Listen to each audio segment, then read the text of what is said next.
உதுஹியா கொடுக்க வேண்டும், குர்பானுடைய அமலை செய்ய வேண்டும் என்று யாரெல்லாம் விரும்புகிறார்களோ, யாரெல்லாம் நியத்து வைத்திருக்கிறார்களோ, அவர்கள் அந்த துல்ஹஜ்ஜுடைய மாதத்தின் முதல் பிறையை காண்பதற்கு முன்னால் அவர்களுடைய ரோமங்களை கடைந்து கொள்ளட்டும். ஃபலா யமஸ்ஸ மின் ஷஅரிஹி வ பஷரிஹி ஷைஅன். ஸல்லல்லாஹு அலைஹி வஸல்லம் அவர்கள் சொன்னார்கள், அதற்கு பின்னால் துல்ஹிஜ்ஜாவுடைய முதல் பிறையை கண்டதற்கு பின்னால் உங்களுடைய நகங்களை வெட்டக்கூடாது, உங்களுடைய முடிகளை களையக்கூடாது, ஏனைய முடிகளை களையக்கூடாது என்பதாக ஸல்லல்லாஹு அலைஹி வஸல்லம் அவர்கள் சொல்லியிருக்கிறார்கள். கண்ணியத்துக்குரியவர்களே, அப்படி என்று பார்க்குகின்ற பொழுது எப்ப துல்ஹிஜ்ஜுடைய மாதம் முதலாவது நாள் இந்த மாதத்தில் வரப்போகின்றது என்று நாம் தற்பொழுது பார்க்குகின்ற பொழுது அதிகமாக வருகின்ற அதாவது 29ஆம் தேதி வியாழன், 29ஆம் தேதி துல்ஹிஜ்ஜாவுடைய முதலாவது பிறை இன்ஷா அல்லாஹ் ஆரம்பிக்கப்பட போகிறது. சில நேரம் 30ஆக ஆகக்கூடும், வெள்ளிக்கிழமையாகவும் ஆகிறதுக்கு சான்ஸ் இருக்குது.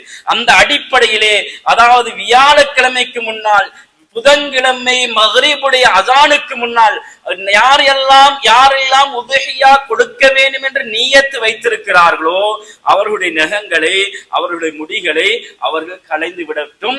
அப்படி இல்லை என்றால் அதற்கு பின்னால் அவர்கள் கலைந்து விடக்கூடாது, வெட்ட முடியாது துல்ஹிஜ்ஜாவுடைய முதலாவது பிறையை கண்டதுக்கு பின்னால்.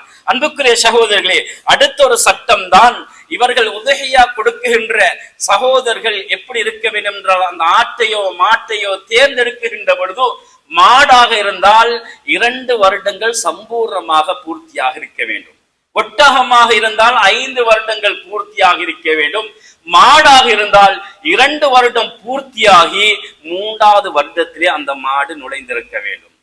உதாரணமாக சொல்லுகிறேன், ஒரு வருடமும் 12 மாதம் பூர்த்தியாகவில்லை, 11 மாதம் 28 நாளும் இருந்திருக்கிறது என்றால் அந்த உதுஹியாவுடைய மாடு அது உதுஹியாவுக்கு எடுத்துக்கொள்ள முடியாது. ஏனென்றால் 2 வருடம் பூர்த்தி ஆகிறதுக்கு இன்னும் 2 நாட்கள் இருக்கிறது. எனவே அந்த மாடு 2 வருடம் பூர்த்தியானதாக இருக்க வேண்டும். ஆடை எடுத்துக்கொண்டால் செம்மறி ஆடாக இருந்தால் 1 வருடம் பூர்த்தியாக 2வது வருடத்தில் அந்த ஆடு நுழைந்திருக்க வேண்டும்.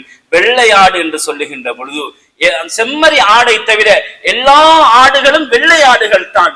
அந்த ஆடுகள் 2 வருடம் பூர்த்தியாகி 3வது வருடத்திலே நுழைந்திருக்க வேண்டும்.